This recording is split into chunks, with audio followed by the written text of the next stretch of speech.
오늘 우리의 영혼을 뒤흔드는 깊은 울림을 전하는 이야기 속으로 여러분을 초대합니다. 이 이야기는 단순히 오래된 기록이 아니라 오늘을 살아가는 우리 모두의 삶에 강력한 메시지를 던지는 살아있는 말씀입니다. 잠시 세상의 소음에서 벗어나 이 메시지가 당신의 마음에 닿을 수 있도록 마음의 문을 열어주시길 바랍니다. 만약 이 이야기가 여러분의 마음에 작은 불씨 하나를 남긴다면 좋아요를 통해 그 온기를 다른 이들과 함께 나누어 주십시오. 이 영상을 통해 하나님의 크신 은혜와 평강이 당신과 함께하기를 기도합니다. 성경 다니엘서 3장, 인류 역사상 가장 극적인 신앙의 증언 중 하나가 기록된 곳입니다. 그 말씀은 우리의 심장을 관통하는 강력한 힘과 우리 삶을 이끄는 거대한 원동력을 가지고 있습니다. 제가 봉독하는 동안 그 안에 담긴 하나님의 음성에 귀 기울여 보시기 바랍니다. 그때에 느부갓네살 왕이 사드락과 메삭과 아벳느고에게 물었습니다. 사드락, 메삭, 아벳느고야, 너희가 내 신들을 섬기지 않고 내가 세운 금 신상에게 절하지 않았다 하니 그것이 사실이냐? 이제라도 너희가 나팔과 피리와 같은 모든 악기 소리를 들을 때 엎드려 내가 만든 신상에게 절하면 좋으려니와 만일 절하지 아니하면 즉시 너희를 맹렬히 타는 풀무불 가운데에 던져 넣을 것이니 능히 너희를 내 손에서 건져낼 신이 누구이겠느냐? 왕의 목소리에는 거만함과 조소가 가득했습니다. 사드락과 메삭과 아벳느고가 왕에게 대답했습니다.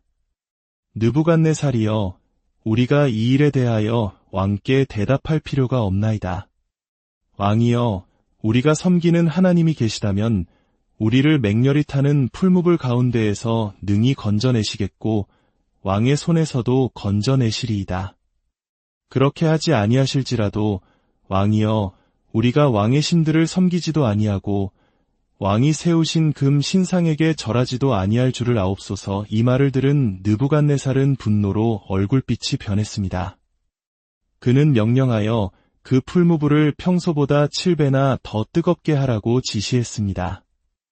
그리고 군대 중 가장 힘센 용사들에게 명하여 사드락과 메삭과 아벳느고를 결박하여 타오르는 풀무불 가운데에 던지라고 했습니다.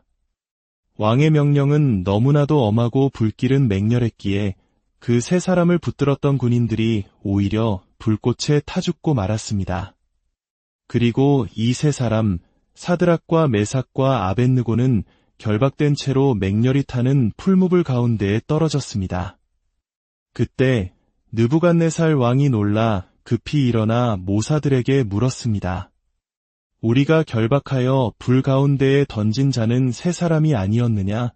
그들이 대답했습니다. 왕이여, 옳소이다. 왕이 또 말했습니다. 보아라, 내가 보니 결박되지 않은 네 사람이 불 가운데로 다니는데 상하지도 아니하였고 그 넷째의 모양은 신들의 아들과 같도다. 그리고 느부갓네살이 맹렬히 타는 풀무불 악이 가까이 가서 말했습니다. 지극히 높으신 하나님의 종 사드락, 메삭, 아벳느고야, 나와서 이리로 오너라. 세 사람이 불 가운데서 나오자 왕의 모든 신하들이 모여 그들을 보았습니다. 불이 능히 그들의 몸을 해하지 못하였고 머리털 하나 그을리지 아니하였으며 옷의 빛깔도 변하지 아니하였고 불탄 냄새조차 없었습니다. 느부갓네살이 외쳤습니다. 사드락과 메삭과 아벳느고의 하나님을 찬송할지로다.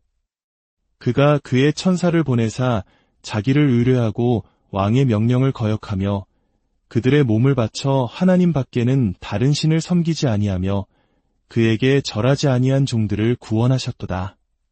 그러므로 내가 이제 조서를 내리노니 각 백성과 각 나라와 각 언어를 말하는 자가 만일 사드락과 메삭과 아벳느고의 하나님께 경솔히 말하거든 그 몸을 쪼개고 그 집을 걸음터로 삼을지니 이는 이같이 사람을 구원할 다른 신이 없음이니라. 여러분, 잠시 눈을 감고 이 장엄한 광경을 상상해 보십시오. 이 이야기는 우리 한국인들에게는 결코 낯설지 않습니다. 우리의 가슴 아픈 역사, 일제강점기 시절 신사참배를 거부하며 자신의 신앙을 지키려 했던 수많은 순교자들의 모습이 떠오르기 때문입니다. 창씨계명을 강요당하고 신사에 절하지 않으면 목숨을 부지하기 어려웠던 그 시절 수많은 믿음의 선조들은 사드락, 메삭, 아벳느고와 똑같은 선택의 기로에 섰습니다. 세상의 권력 앞에 무릎 꿇고 안락한 삶을 택할 것인가, 아니면 불타는 풀무불과 같은 고난 속으로 들어갈지라도 오직 하나님만을 섬길 것인가. 그들은 그리 아니하실지라도 왜 신앙을 가졌습니다. 하나님께서 자신들을 구해주실 것을 믿었지만 만에 하나 구해주시지 않는다 할지라도 결코 우상 앞에 절할 수 없다는 불굴의 믿음이었습니다. 그 믿음이 오늘날 한국 교회를 세운 주춧돌이 되었음을 우리는 기억해야 합니다. 이야기의 배경을 조금 더 깊이 들여다보겠습니다. 하나님께서 친히 세상의 중심이라 부르셨던 도시 예루살렘이 있었습니다. 그곳에는 하나님의 영광과 명예를 위한 성전이 있었고 백성들의 죄를 사하기 위한 제사가 드려졌습니다. 하나님의 선지자들은 예루살렘 거리에서 진리의 말씀을 외치며 백성들을 거룩한 길로 인도했습니다. 하지만 예루살렘에서 멀리 떨어진 곳에 인간의 교만과 기술이 만들어낸 가장 위대한 도시 바벨론이 있었습니다. 그 성벽은 하늘을 찌르듯 높았고 그 안에는 이방신을 섬기는 거대한 신전이 자리 잡고 있었습니다.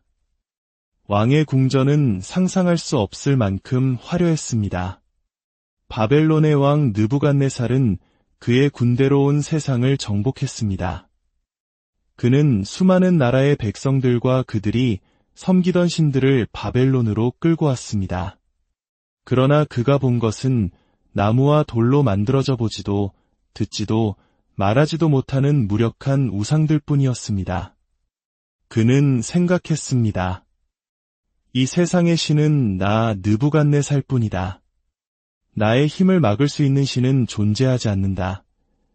그래서 그는 자신을 닮은 거대한 금 신상을 만들어 평야에 세우고 모든 백성에게 음악 소리가 들릴 때마다 그 신상에 절하라고 명령했습니다.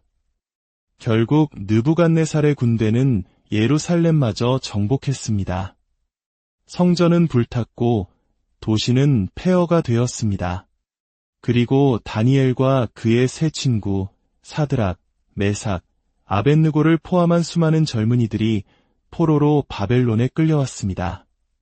그들은 유프라테스 강가에 앉아 파괴된 고향을 그리워하며 눈물을 흘렸습니다.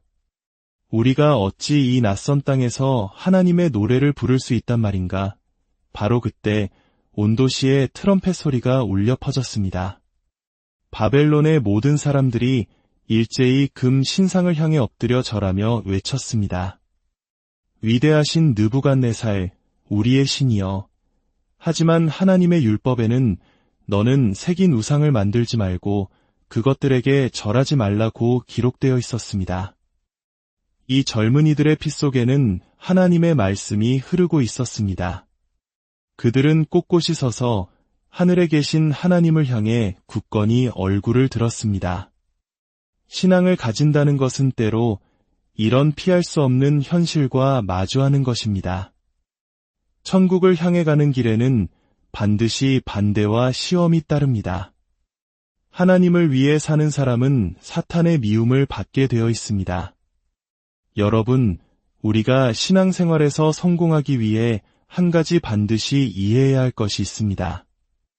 사탄과의 싸움이 결코 쉽지 않을 것이라는 사실입니다. 신앙은 환경의 문제가 아닙니다. 그것은 마음의 문제입니다.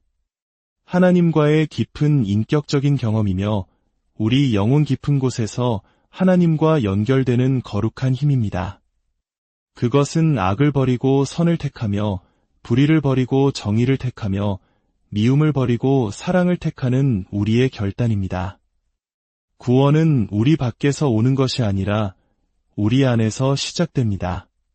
당신의 마음속에서 하나님을 향한 갈망이 없다면 당신은 결코 구원의 삶을 살아갈 수 없습니다. 당신은 스스로 결정해야 합니다. 진정으로 하나님을 위해 살기를 원하는지 말입니다. 그렇다면 이 세 젊은이는 왜 죽음의 위협 앞에서도 흔들리지 않을 수 있었을까요? 그들은 왕에게 말했습니다. 우리가 섬기는 하나님은 능히 우리를 구원하실 수 있습니다. 이것은 능력의 신앙입니다. 우리의 연약함을 하나님의 어깨에 기댈 때 우리는 강해질 수 있습니다. 하늘의 천사들이 노래하고 모든 믿는 자들이 선포해야 할 진리입니다. 우리 하나님은 능력이 있으십니다. 사자굴에 던져졌던 다니엘을 구하신 하나님, 감옥 문을 여셨던 하나님, 그 하나님은 어제나 오늘이나 영원토록 동일하십니다. 하지만 그들은 이렇게 덧붙였습니다. 그렇게 하지 아니하실지라도 이것이야말로 믿음의 정수입니다. 하나님이 나를 구원해 주시지 않는 상황이 닥치더라도 나의 믿음은 변치 않겠다는 고백입니다. 왕이여, 우리는 당신의 불 속에서 불탈 수는 있어도 당신의 우상 앞에는 결코 무릎 꿇지 않을 것입니다. 여기에 신앙의 위대한 법칙이 있습니다. 만약 당신이 세상 앞에 무릎 꿇지 않는다면 당신은 결코 불탈 수 없습니다. 그러나 만약 당신이 세상과 타협하여 무릎 꿇는다면 당신은 결국 불타게 될 것입니다. 믿음은 당신을 영원하신 하나님과 연결하기에 그 무엇으로도 파괴할 수 없습니다. 불도 태울 수 없고 물도 잠기게 할 수 없으며 어떠한 악의 세력도 그것을 빼앗을 수 없습니다. 당신이 굳게 서기만 한다면 당신은 하나님처럼 불멸의 존재가 되는 것입니다. 반대로 우리가 타협할 때 우리는 모든 것을 잃게 됩니다. 정직의 원칙을 타협하면 신뢰를 잃고 거룩함의 원칙을 타협하면 영혼의 평안을 잃습니다.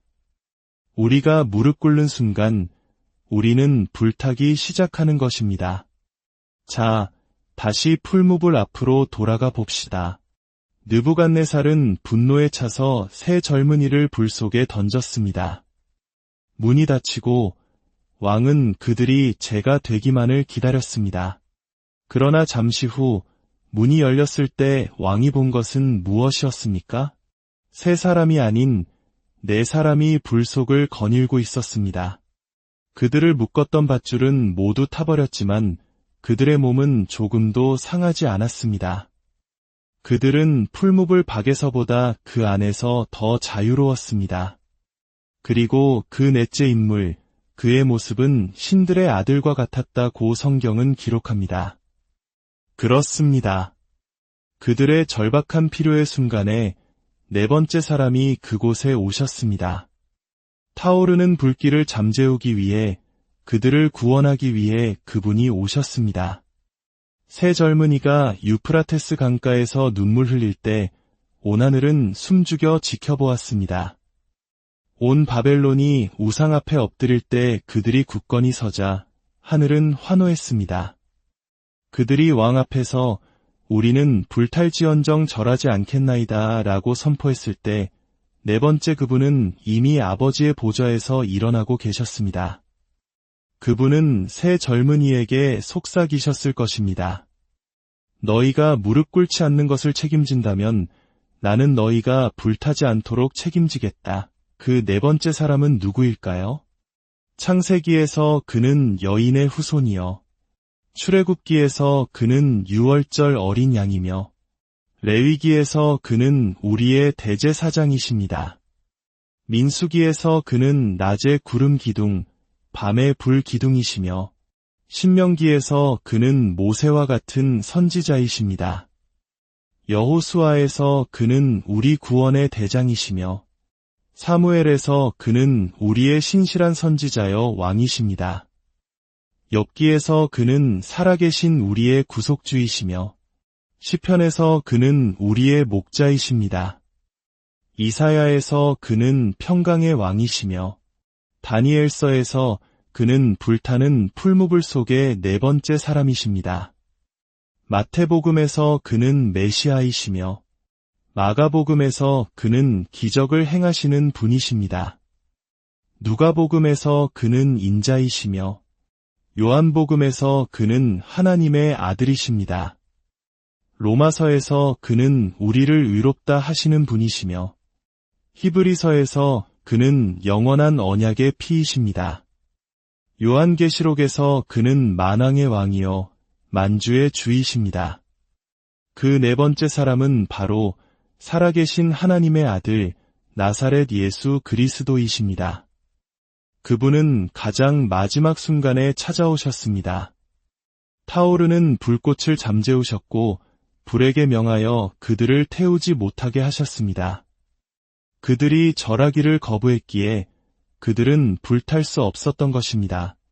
네 번째 사람이 그들 곁에 서 계셨기 때문입니다. 하나님은 그들을 풀무불에 들어가게 하지는 않으셨지만 그들이 나오는 것에는 온전히 함께 하셨습니다. 세상의 왕이 우리를 고난 속에 던져 넣을 수는 있지만 거기서부터는 하나님의 영역이 시작됩니다. 세상의 권세는 거기까지일 뿐입니다. 그 후에는 영광의 하나님께서 풀무불 안을 거니시며 우리와 함께 하십니다. 오늘 당신이 어떤 뜨거운 풀무불 속에 서 있든지 기억하십시오. 당신이 세상과 타협하지 않고 믿음 위에 굳게 서 있기만 한다면 네 번째 그분이 당신과 함께하고 계십니다. 당신은 결코 혼자가 아닙니다. 그분께서 당신의 머리털 하나 상하지 않도록 지켜주실 것이며 불탄 냄새조차 나지 않게 당신을 건져내실 것입니다. 이것이 복음입니다. 이것이 우리의 희망입니다. 이 세상에는 우리 주 예수 그리스도 외에 이처럼 우리를 구원할 다른 신이 없습니다. 하늘에 계신 아버지 하나님, 오늘 말씀을 통해 우리 각자의 영혼을 만져주시니 감사합니다. 이 자리에 있는 사랑하는 당신의 자녀들, 한 영혼도 잃어버리지 않게 하여 주시옵소서. 그들의 모든 죄를 용서하여 주시고 외로운 영혼에 하늘의 평강을 채워 주시옵소서. 주님의 이름으로 살아계신 하나님의 아들 예수 그리스도의 이름으로 간절히 기도드립니다.